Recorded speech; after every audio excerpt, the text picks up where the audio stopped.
topic that may seem super trivial to some of you, but here around town, online, people seem to be very passionate about Uber versus taxi coming to Puerto Vallarta, how that may change things.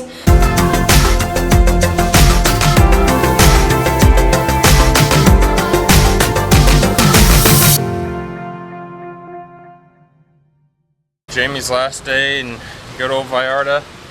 Going to Freddy's once again. We were thinking about going to La Palapa this morning for breakfast, but it rained a lot last night, so I feel like the beach and everything's gonna be kind of nasty. We're all exhausted, burned, like there's still sand in my ears. How you feeling this morning, pal? We had to run CrossFit this morning? Yes, and it was stupid. So puddles and mud, and that's why I went so slow. Too much running. Running is bad for the sole of my shoes and my soul. What are you gonna eat to make up for it? Pancakes. Quarantine omelet, eggs Benedict, waffle, breakfast of champions. I'm not sure if we've said this before or not, but Freddy's for sure has the best pancakes and waffles in town. Not to hate on Pancake House. Pancake House has better, maybe like Mexican dishes, but the waffles at Freddy's, Jamie's flight leaves in a few hours. We're gonna show her the water, make sure it's still there one last time before she heads out.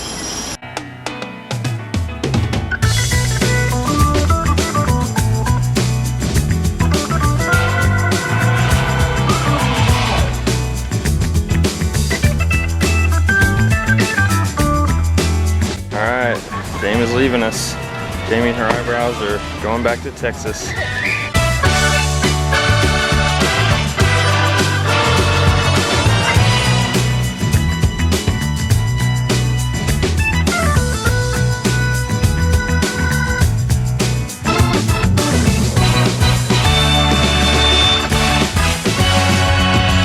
Got Jamie dropped off at the airport. Hopefully she'll make it back to Tejas safely. I think she had a good trip.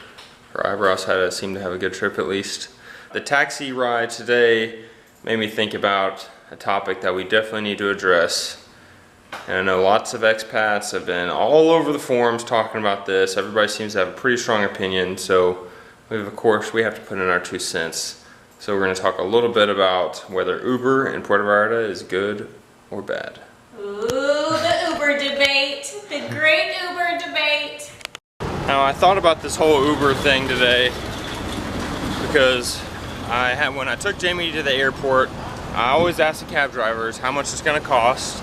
That's another best practice for using the taxis here. That way you don't get there and get surprised with how much they quote you for the price. So anyways, I asked the cab driver how much it would cost, even though I know what it should cost.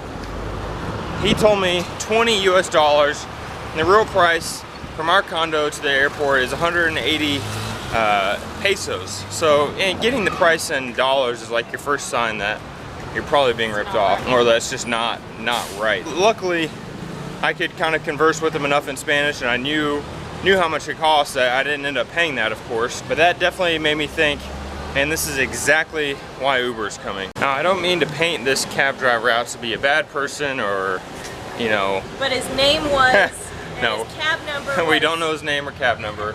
It can be frustrating when people try and rip you off or they give you a price that's too much, but I mean, the guy's just trying to make some money, so it's kind of hard to blame him. If I was in the same situation, I don't know if I would do that, but there's no telling what his situation is, how much money he needs, how much he makes. So it's really hard to pass judgment or blame on someone for you know, trying to make money. They don't typically do that, and I don't think they're bad people regardless of whether they do or not. Additionally, that probably only happens maybe 1 out of every 100 trips that we take, that we ask the price and they tell us a price that's absurd. You know, sometimes it might be 10, 20 pesos too much, and we might get it down to the normal price. Usually we don't care, but 99% of the time, I don't think the cab drivers we interact with try and rip us off.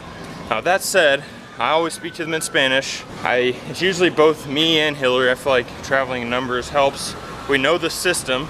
So through our lens, which is the only lens which we could speak about, I don't feel like the cabs try and rip you off.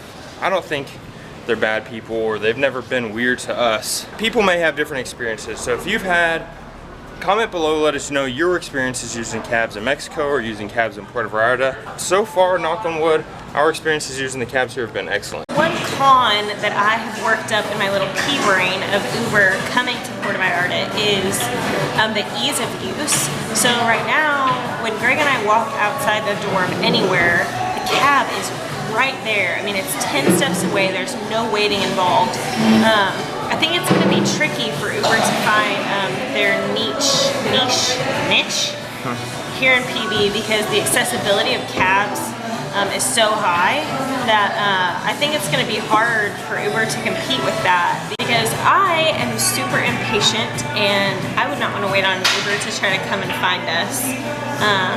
Also, we don't have data on our phones, and a lot of people that visit Mexico from the United States do not have data accessible on their phones. So for us, Uber's out of the question simply because we don't have data. One potential positive of having Uber here is hopefully a little competition will be healthy in theory, in that in those few instances where the cab drivers may feel incentivized now to give you a little bit higher price. Maybe Uber will force them to be a little bit more transparent with the pricing. I feel like the prices for taxis here are very affordable. Just the main quote-unquote issue with the taxis is the lack of transparency in prices. I feel like we have it on our blog, and there's all sorts of information out there with how much taxis cost. But if you haven't read that before, then if you're just walking through the city, you know, you're susceptible to getting ripped off. So hopefully the Ubers will maybe force the taxis to be a little bit more transparent with how much rates are. Another thing that we have considered in our little pea mush brains together is I know in the United States that Uber, in order to drive for Uber, a car has to meet certain criteria. I think it has to be a new-ish model, 4 doors, things like that. And here, my dream is that every taxi has seat belts in the back seat. So we're wondering with Uber, when Uber comes, if it will encourage the taxi system to upgrade part of their fleet, because that is in desperate need here. And I'm curious to know what the driver car restrictions are for Uber, so shall be interesting. For us as consumers, taxis they serve their purpose for us, but that's like, I like Peter Pan peanut butter. That doesn't mean there's not that doesn't mean there can't be a Jiffy out there. So I think a little competition is good. We'll continue to use the taxis. I think we feel more comfortable using the taxis here, but that's just what we've been using. But we are curious as to what your take on the whole Uber taxi debate here in Puerto Vallarta is. If you're from Mexico City, I know we have lots of Mexico City folks watching our blog or watching our videos. If you're from Mexico City, I know they have Uber there. What do you think about Uber in Mexico City? How does that work for you there compared to the taxis? And I know it's comparing apples to oranges. The taxi system there is a little bit different than it is here, but we're just curious to get everybody's take on the situation. This is a topic that may seem super trivial to some of you, but here around town, online, people seem to be very passionate about Uber versus taxi coming to Puerto Vallarta, how that may change things, such. So we're curious to get everyone's feedback on that. Whether you're for Uber or against Uber, I think there's some people that seem to be a little frustrated just about things changing here in Mexico, changing in Puerto Vallarta. You know, a lot of people come to Mexico to kind of get away from the United States, and people try to escape life as they know it when they come to Mexico.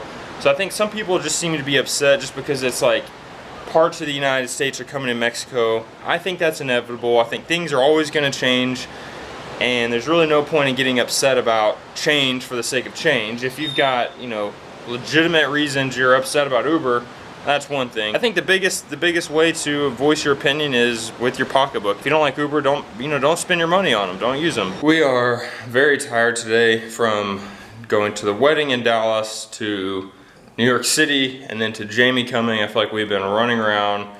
But today, let's see, we've got Monday, Tuesday, Wednesday to relax, and Monday's pretty much already over. And then on Thursday afternoon, we're flying to New Mexico. So we're gonna take these next few days to just relax, really recuperate, soak in Puerto Vallarta like you would maybe on vacation, except without all the the tours. Yeah. What is your best way to relax? For us, it's turning on the air conditioner, which for here is a big deal. Yeah. And watching some Netflix, or sometimes just laying at the ceiling staring. Yes, in a nice cold room.